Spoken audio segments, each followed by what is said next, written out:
हाय बच्चों। तो हम लोग इलेक्ट्रिक चार्जेस एंड फील्ड्स के टॉपिक्स को कर रहे थे, जिसमें हम लोग Coulomb's law in vector form last video में देखे थे। और मैंने आपसे कहा था कि नेक्स्ट वीडियो में हम लोग कूलम्स लॉ के पर बेस्ड या जो भी हम लोग ऑलरेडी टॉपिक्स कवर कर चुके हैं, जैसे कि चार्जेस के प्रॉपर्टीज़ के बारे में हम लोग कवर कर चुके हैं, कैसे बॉडी को चार्ज करते हैं एंड कूलम्स लॉ के बारे में। तो उस पर बेस्ड कुछ क्वेश्चंस लेके हम लोग आज के वीडियो को बनाएंगे और उन क्वेश्चंस को डिस्कस करेंगे। आप एक कॉपी, एक नोटबुक और पेन लेके बैठ जाएं और क्वेश्चन को तो करें ही, बट उसके से रिलेटेड जो कॉन्सेप्ट है बच्चों, उसको अंडरस्टैंड करने की कोशिश करें। प्लीज़ आप क्वेश्चंस को मेमोराइज करने की कोशिश ना करें। बच्चे क्या करते हैं, क्वेश्चन को रटने की कोशिश करते हैं, बट एग्जाम में थोड़ा सा भी कॉन्सेप्ट को अगर चेंज कर दिया जाता है तो फिर वो लोग उस क्वेश्चन को करेक्टली सॉल्व करने में फेल हो जाते हैं। तो प्लीज़ आप लोग ध्यान दें, कॉन्सेप्ट पे ज़्यादा जोर दें और क्वेश्चंस को समझने की कोशिश करें। चलिए हम लोग वीडियो को स्टार्ट करते हैं। तो हमारा आज का पहला क्वेश्चन है, sure check for presence of electric charge is. किसी भी बॉडी में चार्ज है, उसका श्योर हम लोग कैसे टेस्ट करेंगे, हम लोग श्योरिटी के साथ कैसे बोल पाएंगे कि बॉडी चार्ज है।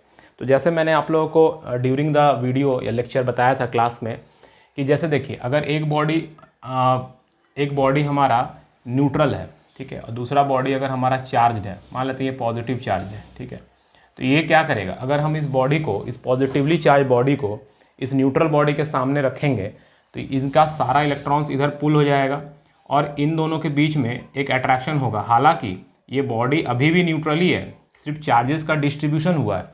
इस न्यूट्रल बॉडी में सिर्फ चार्ज का डिस्ट्रीब्यूशन हुआ है, लेकिन ये बॉडी अभी भी न्यूट्रल है, लेकिन फिर भी यहाँ पर अट्रैक्शन होगा। सो अट्रैक्शन जो होता है वो इस बात को श्योरिटी के साथ नहीं बोल सकता है कि दोनों बॉडी चार्ज है, ठीक है। सो ये प्रोसेस ऑफ इंडक्शन तो नहीं होगा, this is the process of induction. और attraction between the two bodies भी नहीं होगा, क्योंकि अट्रैक्शन जो है वो न्यूट्रल बॉडी और एक चार्ज बॉडी के बीच में भी हो सकती है। फ्रिक्शन से भी नहीं होगा, बिकॉज फ्रिक्शन से एक पॉजिटिव और एक नेगेटिव चार्ज डेवलप होता है।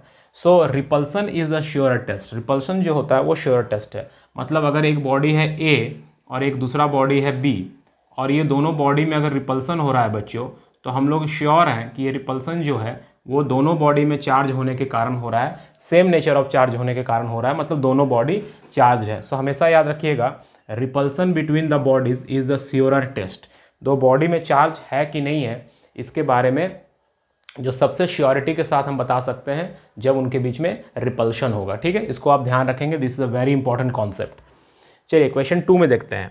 बोल रहा है when a conducting soap bubble is negatively charge. मतलब एक सोप बबल है और ये सोप बबल नेगेटिवली चार्ज हो जाता है, ठीक है। अगर ये नेगेटिवली चार्ज होता है तो फिर क्या होगा, it's size starts varying arbitrarily. मतलब इसका साइज आर्बिट्रली वेरी कर सकता है, कम बेसी हो सकता है, या इट एक्सपैंड्स, ये एक्सपैंड हो जाएगा, या इट कॉन्ट्रैक्ट, सिकुड़ जाएगा, या नो चेंज होगा। देखिए आप सिंपल एक बात समझ लीजिए, इससे थोड़ा बाहर अगर हम बात करें, जैसे क्लोरीन का एटम है बच्चों, ठीक है, क्लोरीन का एटम है, ये न्यूट्रल होता है, ठीक है। आप क्लास 10th में इसको पढ़े भी होंगे। लेकिन Cl- मतलब एक नेगेटिव चार्ज आया, तो आप जानते हैं कि ये एक एनायन होता है जिस पर नेगेटिव चार्ज आया, तो एनायन का जो साइज़ होता है वो उसके पेरेंट एटम से थोड़ा बड़ा होता है। क्यों? क्योंकि जब ये नेगेटिवली चार्ज इस पर आता है तो हमारा जो न्यूक्लियस था वो पहले क्या कर रहा था, वो पहले 17 इलेक्ट्रॉन्स को एकोमोडेट किए हुए था, संभाले हुए था। एक नेगेटिव चार्ज जब क्लोरीन में आया तो 18 इलेक्ट्रॉन्स हो गया। तो ये जो न्यूक्लियस है उसका इफेक्ट अभी कम हो जाएगा, जितना ज़्यादा नेगेटिव होने लगेगा न्यूक्लियस का इफेक्ट उतना कम हो जाता है। तो चीज़ें, एटम का जो साइज़ है वो फैलता है, वो बढ़ता है। इसीलिए यहाँ भी सोप बबल जब नेगेटिवली चार्ज होगा बच्चों तो वो एक्सपैंड करेगा, बिकॉज नेगेटिव चार्ज होने का मतलब है कि उसका जो इलेक्ट्रॉन आ रहा है, इलेक्ट्रॉन जब आ रहा है तो जो न्यूक्लियस है वो उतने सारे इलेक्ट्रॉन्स को अभी उतना इफेक्टिवली कंट्रोल नहीं कर पा रहा है, अंदर की तरफ पुल नहीं कर पा रहा है, तो वो फैल जाता है, तो साइज बड़ा हो जाता है, ठीक है, ठीक है, क्लियर है, ओके। तो अब हम लोग बढ़ते हैं यहाँ पे। इसको आप एक और तरह से भी एक्सप्लेन कर सकते हैं बच्चों, आई थिंक। जैसे देखिए, आप जानते हैं कि डेंसिटी इज इक्वल टू क्या होता है, density is equal to mass by volume होता है, ये आप लोग जानते हैं, density is equal to mass by volume. इसी का एक्सप्लेनेशन बता रहे हैं।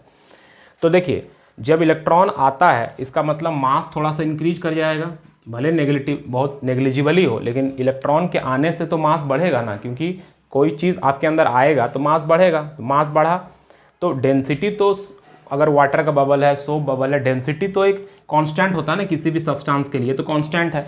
तो मास अगर बढ़ रहा है बच्चों तो वॉल्यूम को भी बढ़ना पड़ेगा, तभी ये डेंसिटी कांस्टेंट आएगा, इसीलिए वो एक्सपैंड करता है। ठीक है, इस कॉन्सेप्ट से भी आप इसको एक्सप्लेन कर सकते हैं। चलिए थर्ड क्वेश्चन में आते हैं।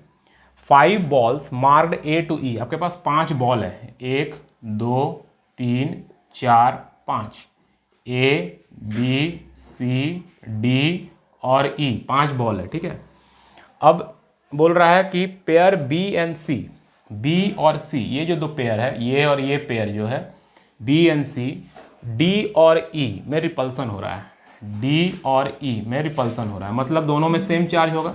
चलो हम मान लें इसमें पॉजिटिव है, इसमें भी पॉजिटिव है। ठीक है, इसमें देखते हैं, इसके बाद आगे पढ़ते हैं क्या है, अभी पॉजिटिव नेगेटिव नहीं लेते हैं। चलिए अभी आगे बढ़ते हैं। ए और बी में, ए और बी में, सी और ई में, सी और ई में, और ए और ई में, और ए और ई में अट्रैक्शन हो रहा है। ठीक है, तो अगर हम बी में मानते हैं कि पॉजिटिव है तो ए में नेगेटिव होगा, सी में भी पॉजिटिव होगा, बिकॉज बी और सी में तो अट्रैक्शन दिखा रहा था, बी और सी में रिपल्सन दिखा रहा था, तो इसमें भी पॉजिटिव हो जाएगा। ठीक है, अब ए और ई में अट्रैक्शन दिखा रहा है तो ए, इसमें भी पॉजिटिव आना चाहिए।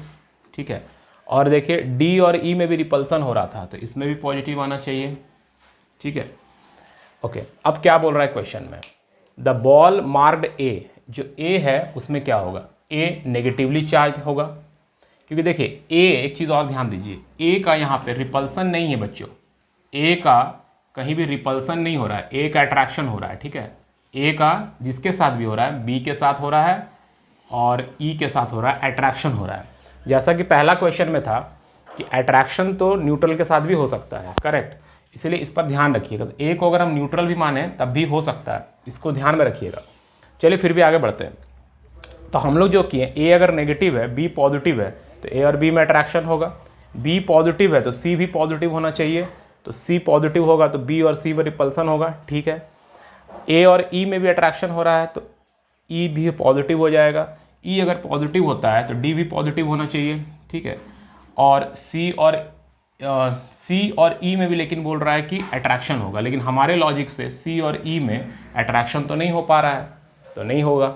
अगर आप इसको पॉजिटिव मानते हैं, इस ए को अगर पॉजिटिव मानते हैं तो बी को नेगेटिव लेना पड़ेगा, क्योंकि ए और बी में अट्रैक्शन हो रहा है, लेकिन बी और सी में रिपल्सन हो रहा है तो इसको भी नेगेटिव लेना पड़ेगा। अब ए और ई में भी अट्रैक्शन हो रहा है तो इसको भी नेगेटिव लेना पड़ेगा, लेकिन इसको नेगेटिव लीजिएगा तो ई को, इसको भी नेगेटिव लेना पड़ेगा, लेकिन सी और ई में भी अट्रैक्शन हो रहा है, बोल रहा है सी और ई में भी अट्रैक्शन हो रहा है, लेकिन रिपल्सन हो जा रहा है यहाँ पे, तो इसीलिए ना ए पॉजिटिव है ना ए नेगेटिव है, ए जो है वो अनचार्ज्ड है, ए जो है वो अनचार्ज। देखिए अगर ये न्यूट्रल रहता है बच्चों, ये न्यूट्रल रहा, ये दोनों को आप नेगेटिव भी ले सकते हैं, रिपल्सन हो रहा है। ठीक है, और इन दोनों को आप पॉजिटिव भी ले सकते हैं कि इनमें भी रिपल्सन हो रहा है, सी और ई में अट्रैक्शन हो रहा है।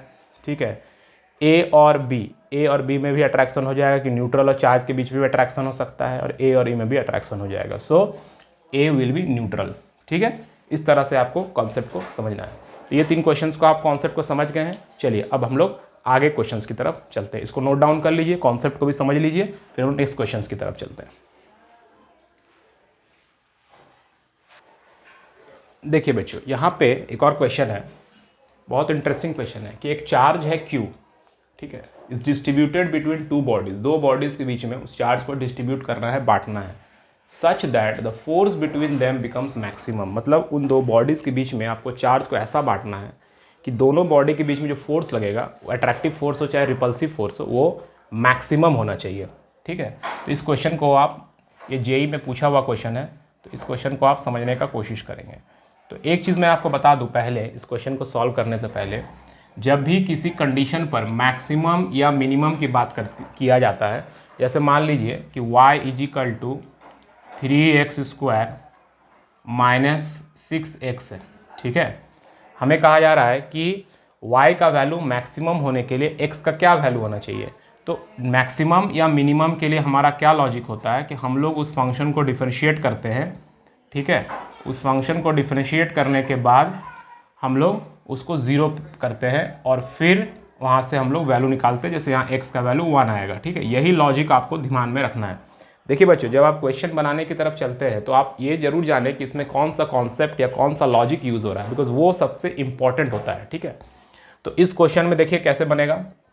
आपके पास एक चार्ज है Q, ठीक है, इसको दो बॉडी में बांटना है। मान लें ये एक बॉडी है A और ये एक बॉडी है B, ठीक है, और इन दोनों बॉडीज़ के बीच में जो डिस्टेंस है इसको हम लोग R मान लिए, ठीक है, ये R है।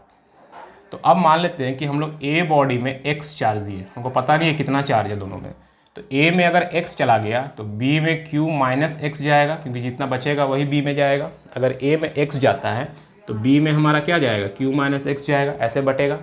अब इन दोनों के बीच में फोर्स निकालना है, तो फोर्स क्या हो जाएगा इन दोनों के बीच में, according to Coulomb's law, K Q1 into Q2, तो ये हमारा Q1 हो गया X और ये हमारा Q2 हो गया Q माइनस X, तो X into Q minus X divided by distance का square, that is R square. ठीक है, ये हमारा फोर्स का एक्सप्रेशन आ गया। इसको आप थोड़ा सा और एक्सपैंड करके लिख सकते हैं, तो F इज इक्वल्स टू हो जाएगा K Q X by R square minus के एक्स स्क्वायर बाई, या पूरा पे ही आर स्क्वायर रहने दीजिए, पूरा पे ही आर स्क्वायर रहने दीजिए, ठीक है, माइनस ये आ गया। ठीक है, अब देखिए हम लोग फोर्स को डिफरेंशिएट करेंगे किसके रेस्पेक्ट में, एक्स के रेस्पेक्ट में, बिकॉज एक्स हमारा वेरिएबल है, बाकी सब चीज़ तो कांस्टेंट है, के भी कांस्टेंट है, कैपिटल क्यू भी कांस्टेंट है और डिस्टेंस का भी कांस्टेंट है। तो एक्स के रेस्पेक्ट में अगर इसको डिफरेंशिएट करते हैं तो यहाँ बचेगा के क्यू, क्योंकि एक्स का डिफरेंशिएशन 1 आ जाएगा, minus 2kx divided by R square. और फिर मैक्सिमम करने के लिए हमें क्या करना पड़ता है, जीरो करना पड़ता है डेरिवेटिव को। Therefore D F by D X, इसको हम लोग जीरो करेंगे, so K Q minus 2kx by R square is equal to zero आ जाएगा। अब इसको अगर आप सॉल्व करते हैं तो इसको जब आप सॉल्व कीजिएगा तो x का वैल्यू क्या आ जाएगा, x का वैल्यू आ जाएगा q/2। दैट मीन्स दोनों बॉडीज़ में चार्ज जब इक्वली डिस्ट्रीब्यूट होगा, इसमें q/2 इसमें भी q/2, क्योंकि q/2 आ रहा है x का वैल्यू, तो q माइनस q/2 ही हो जाएगा। तो इक्वली जब चार्ज दोनों बॉडीज़ में डिस्ट्रीब्यूट होगा तभी इनके बीच में फोर्स जो है वो मैक्सिमम होगा। ठीक है, तो ये था क्वेश्चन। इस क्वेश्चन को आप अच्छे से समझ के बनाएंगे। बस इस क्वेश्चन का बेसिक जो है वो ये है बच्चों कि जब भी आपको मैक्सिमम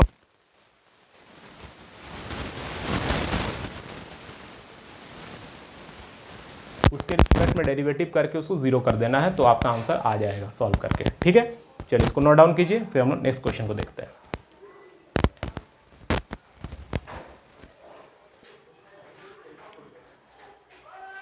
ओके बच्चों, चलिए यहाँ पे हम लोग क्वेश्चन नंबर 5 को देखते हैं।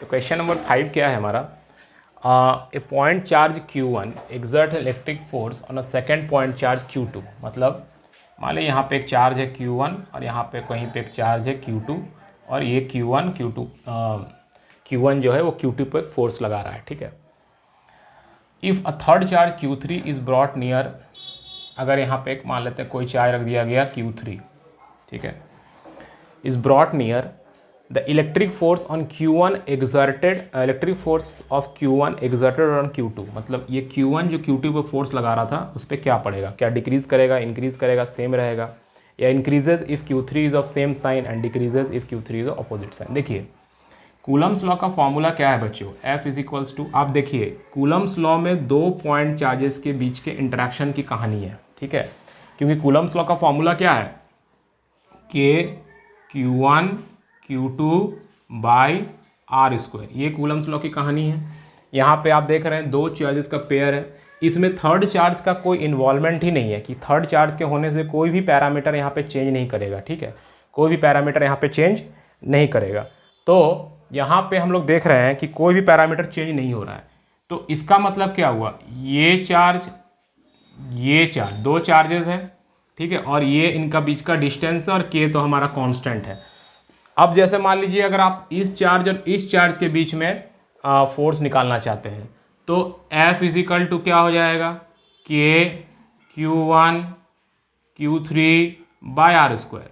ठीक है, तो आप देखिए किसी भी दो चार्ज के बीच में जो फोर्स लग रहा है, बस उन दोनों चार्जेस के बीच का इंटरेक्शन को हमको ज़रूरत है।